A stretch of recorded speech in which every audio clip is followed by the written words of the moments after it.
La vie de la famille d'Erguin a basculé le 10 février dernier.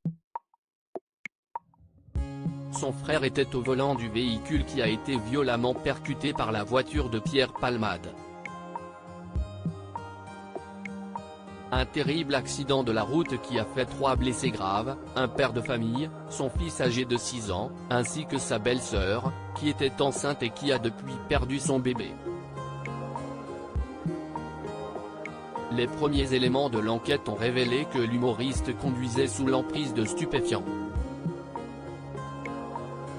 Pierre Palmade @docteur Le terrible témoignage du conducteur grièvement blessé dans l'accident. Depuis ce drame, Erguin veille sur son frère. Ce dernier est toujours plongé dans le coma, comme il l'a expliqué à nos confrères de RTL. Il ne bouge plus, je ne le reconnais même plus sous tous ses pansements. Mon frère était souriant, plein d'énergie, mais après les 7 opérations déjà subies, dans quel état je peux espérer le retrouver ? Confie le frère du conducteur. Depuis ce terrible accident, Erguin vit dans la peur. La peur de perdre son frère. Les médecins me disent qu'il y a toujours un risque qu'il meure à l'hôpital, donc dès qu'ils viennent me parler, je tremble, je ne peux plus vivre avec cette peur, poursuit-il. Alors que Pierre Palmade a pour le moment échappé à la prison, Erguin souhaite qu'on entende douleur et que justice soit faite. La vraie prison, si est derrière des barreaux. Pierre Palmade a tué un enfant et peut-être mon frère, conclut-il.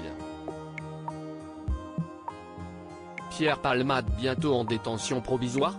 Ce vendredi 24 février 2023 sera crucial pour les victimes de cet accident et leurs proches. En effet, la Cour d'appel de Paris examinera la demande du parquet de Paris, qui a requis la détention provisoire pour le comédien.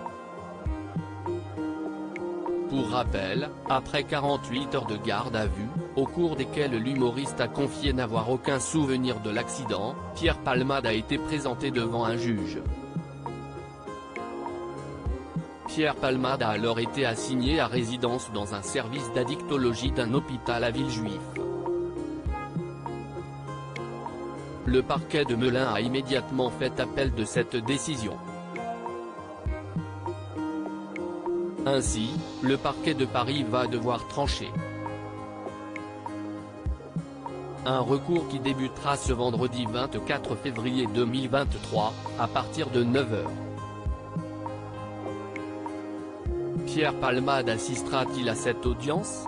Nos confrères de BFM Télévision rapportent que sa présence n'est absolument pas obligatoire.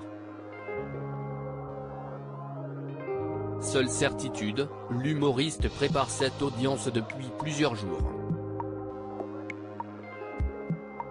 Il y a 2 jours, il a d'ailleurs reçu la visite de ses 2 avocats, précisent nos confrères de BFM TV. Les victimes seront quant à elles représentées par un avocat, qui sera également présent à l'audience. Que va décider la Cour d'appel de Paris ? La réponse ce vendredi 24 février 2023.